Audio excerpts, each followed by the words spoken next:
mène le monde par le bout de son nez. La petite robe noire, c'est lui. L'homme idéal, c'est lui. Ou plutôt, il est le nez derrière ces fragrances de la maison Guerlain, le 5e nez depuis sa création.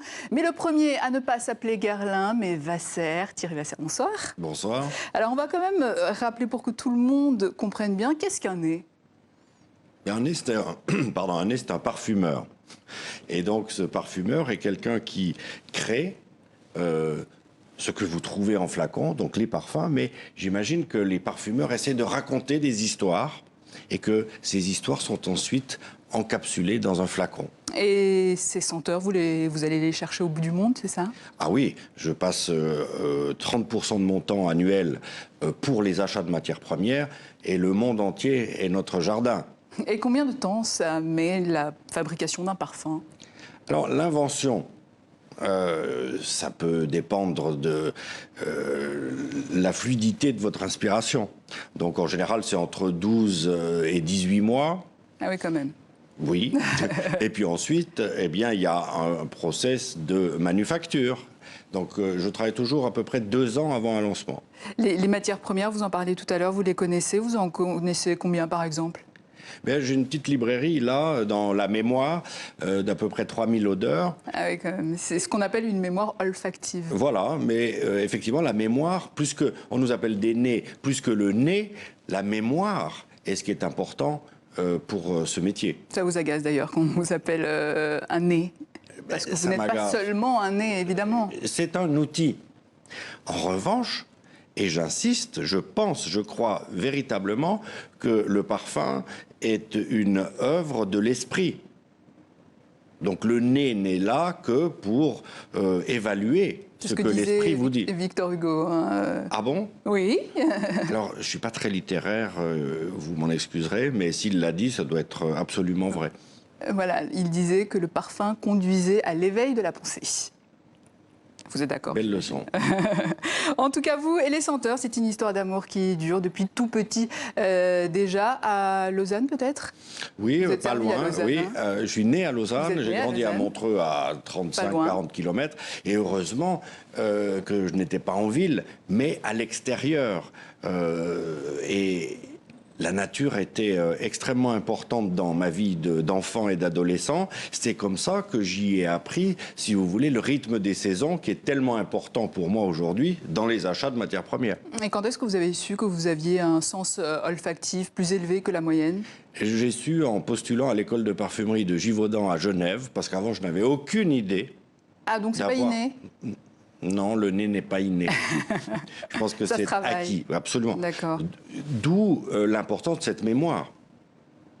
Alors, quand on crée, il faut savoir évidemment se renouveler. Quelles sont vos sources d'inspiration, du coup, vos souvenirs, vos rencontres, des lieux aussi, peut-être? C'est exactement ça, souvenirs, rencontres, lieux. Mais oui, parce qu'en fait, mais non, souvent on voudrait que l'on se cache derrière une muse ou quelque chose de véritablement figuratif. Alors que si vous êtes engagé dans votre vie, tout le temps, conscient, là, lorsque nous parlons, eh bien, un détail, cette rencontre, je m'en souviendrai, et lorsque je retournerai au laboratoire, tout mon imaginaire va se cristalliser autour de ce moment, et c'est là que l'acte créateur arrive.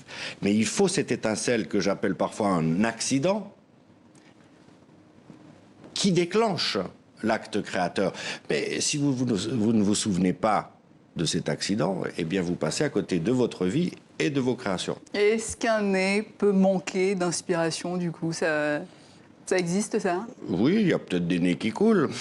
Mais après, c'est un état d'esprit, la création. Et cet état d'esprit, alors évidemment, vous l'avez ou vous ne l'avez pas. Mais si vous avez, comme moi, 12 ans d'âge mental, vous n'êtes jamais à court d'inspiration. Vous restez jeune. Et justement, le cauchemar, c'est le rhume? Pas vraiment, parce qu'en fait, on l'a tous... Vous travaillez quand vous êtes enrhumé ou... Je ne devrais pas le dire, mais je réponds à mes mails. Ah, quand même. Parce qu'autrement, je ne réponds pas. Alors, au milieu de toutes ces senteurs, vous devez bien le reposer, ce nez. Comment vous faites avec les grains de café? Non, j'ai jamais compris Cette histoire Pourquoi de il y a grain de des grains de café? Parce que, bon, ça sent très fort, ça distrait, oui, mais non, c'est pas mon truc, moi, le grain de café. Je préfère le boire. Donc c'est inefficace pour vous le grain de café? Ben, c'est un divertissement, comme un D'accord, autre. ok. Bon, bah, il faudra dire ça aux parfumeurs Dans de les la boutiques, place, dans les alors dans boutiques, les oui. boutiques, oui. Alors, je vous avoue que moi, aujourd'hui, j'ai mis mon parfum préféré ce soir. Est-ce que ça change quelque chose dans dans votre façon de percevoir les gens? Certainement, si votre parfum préféré est celui qui est un référent chez vous, c'est-à-dire que c'est votre parfum signature, on dira, votre entourage vous reconnaîtra aussi grâce à ce parfum. Ce parfum, c'est un moi invisible, c'est une signature, c'est un signal que vous donnez autour de vous. Et donc, on peut jouer avec ça. Moi qui porte le même parfum depuis tellement longtemps, Habit Rouge, j'aime que l'on puisse imaginer, même quand je ne suis pas là, en sentant ce parfum, dire tiens, Thierry. Vous avez raison. Et ça, je trouve que c'est une chose extrêmement remarquable pour les gens qui sont fidèles à un parfum Et signature. ça peut définir un statut social, un manque de goût aussi peut-être, un raffinement? Tous les goûts sont des goûts. Ma mère, qui était italienne, disait « Tutti gusti son gusti ». Alors, tous les goûts sont des goûts. Mais oui, si vous vous parfumez pour vous, pour votre plaisir, pour vous sentir bien, eh bien évidemment que ça va changer votre attitude. Je prends un exemple. À 13 ans, j'avais l'air d'en avoir 8, ce qui n'est pas commode à cet âge-là. Et un ami de ma mère, qui était cette figure masculine, portait habit rouge. Et j'ai dit, je vais en acheter. Eh bien, figurez-vous qu'en le portant, mon attitude elle-même a changé. J'avais 13 ans, oui, mais j'étais un petit homme. J'étais plus ce gamin qui avait une tronche de bébé. Et vous avez eu du poil au menton, du coup. Exactement. Et ça vous donne une assurance. Donc, je sais, à partir de cette expérience-là, que le parfum joue sur le moral et la façon de se comporter. Et donc ça reste très personnel et pas universel. Ça dépend des cultures aussi, peut-être? Aussi, bien sûr, mais absolument. C'est pour ça que le parfum masculin, féminin, c'est conventionnel. Allez dans d'autres pays, d'autres culture. Vous allez au Moyen-Orient et les hommes peuvent sentir la rose ou la fleur d'oranger sans que ça dérange qui que ce soit. Donc c'est véritablement culturel. Alors Guerlain, c'est aussi donc Habit Rouge, vous le disiez, Chalimard, l'instant de véritables institutions. Aujourd'hui, vous détenez les secrets de ces formules transmis de génération en génération. Jean-Paul Guerlain vous les a transmis à son tour. Qu'est-ce que ça fait d'être l'héritier de ce patrimoine? Eh bien, je vais vous dire tout de suite, c'est pas lourd du tout. Ah bon? Parce qu'il faut prendre ça avec la légèreté qui convient pour un parfumeur. Ensuite, en revanche, ce qui est important, c'est de garantir l'intégrité des formules de vos prédécesseurs. Et c'est pour ça que nous avons une petite manufacture à côté de Rambouillet, à Orphin, où tous les parfums de la maison sont créés. Le plus ancien est de 1853. Ah oui. Et pour fabriquer ces parfums dans les règles de l'art, eh bien, il faut acheter les matières premières qui conviennent. Et tout ça, c'est le métier de parfumeur chez Guerlain. Et c'est ça qui est unique et qui est extraordinaire. Alors justement, on sait que le parfum est un produit de luxe, hein, le luxe à la française, avec des parfums parfois hors de prix. Qu'est-ce qui coûte cher dans le parfum? J'allais dire mes émoluments, mais ce n'est pas la bonne réponse. Ce qui coûte cher, c'est la matière première. Imaginez que l'iris, par exemple, il faut 3 ans en plein champ pour que le rhizome se développe à une taille convenable. Ensuite, il faut laver, peler cette tige souterraine, la sécher pendant au moins 3 ans, la pulvériser et ensuite distiller. Et les rendements sont très très minimes parce qu'en fait c'est une poudre extrêmement dure. Là, ça a des prix astronomiques. Et puis la rose, le jasmin, la fleur d'oranger. Je veux dire, ces matières qu'on aime tant, eh bien, elles ont un coût. Et comme souvent, nous achetons des matières premières dans des pays en voie de développement, ce qu'on leur souhaite, c'est que leur niveau de vie augmente.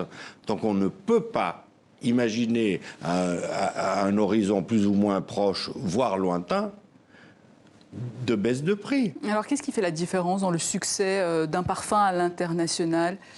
Son côté provocateur, sa différence? Ou au contraire, le fait que ça ressemble à tous les autres?